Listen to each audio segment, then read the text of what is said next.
خب قبل از هر چیزی بگم که من امشب خیلی نمیخوام وقتتون رو بگیرم، فقط یک سلام و عرض ادب میخواستم خدمتتون بگم و ضمن اینکه یکی دو دقیقه در مورد برنامه‌های آتی ایرانوا و اینکه چطوری میتونیم با هم همکاری کنیم یه صحبت کوچیکی داشته باشم.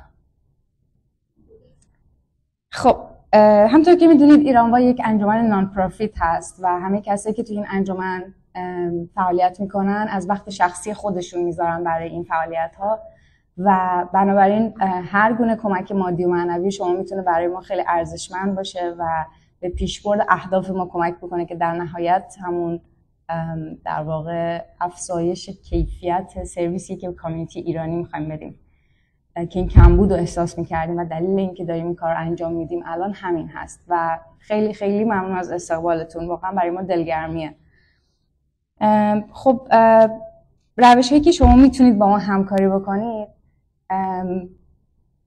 اولیش شاید مهمترینش همین در واقع همکاری داوطلبانه‌ای باشه که شما میتونید در برنامه ایرانوا داشته باشید. این همکاری الزاماً براتون تعهدی نداره، میتونید بدون اینکه عضویت داشته باشید فقط برای پروژه های ایرانوا با ما همکاری کنید و معمولا هم پروژه‌ها تو یک زمان محدود اتفاق میفته. دومی هم که همین حضور گرمتون در برنامه‌های ایرانوا هست که خب برای ما دلگرمی بهمون انرژی میده که بتونیم راحت‌تر و بهتر پیش بریم. ضمن اینکه زمانی که ایونت داریم و در شبکه‌های اجتماعی در واقع ادورتایز می‌کنیم، اگه که بتونید به اشتراک بگذارید برنامه‌های ما رو، خیلی لطف بزرگ میشه برای ما. ضمن اینکه عضویت سالیانه هم میتونید در انجمن ایرانوا داشته باشید و به این طریق میتونید در انتخابات ما شرکت بکنید و حتی میتونید که اگه دوست داشته باشید کاندیدای یکی از پست‌های هیئت مدیره ما بشید. حالا در مورد اینکه چطوری اصلا میتونید همکاری بکنید، ما اومدیم یه سری در واقع پروژه هامون رو توی سری زیرگروه تعریف کردیم، ساب کامیونیتی های ایرانوا، که این ساب کامیونیتی های فرهنگ و هنر، کمیته تولید محتوا، کمیته سلامت جسم و روان، کمیته عضویت و مشارکت، کمیته بانوان و کمیته آموزش هست.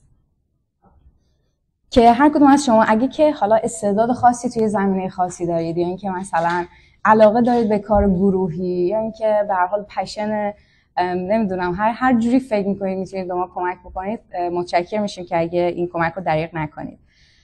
3 مطلب کوچیکم در آخر خدمتتون عرض کنم. یکی مطلب این هست که در واقع توی غرفه کتاب فروشی ما از کتاب‌های نفیسی که از کتاب فروشی الفبا و با همکاری کافه کتاب 160 در واقع زحمت کشیدن و آوردن، لطفاً دیدن کنید. بعد یه سری هم ماگ داریم، ماگ‌هایی هست که با طرح اوریجینال بچه‌های ایرانوا درست شده، اگه دوست داشتین خرید کنید ازش. و در نهایت هم یه مسابقه داریم که در زمان شام این مسابقه برگزار میشه و جایزه هم داریم برای مسابقه و یه مقدار برای که جواب حالا سوالا رو پیدا کنید یه مقدار باید توی سخنرانیایی که میشه دقت بفرمایید. یکم دیر گفتم ولی خب امیدوارم که از برنامه امشب لذت ببریم. بازم سپاسگزارم از توجهتون. ممنونم.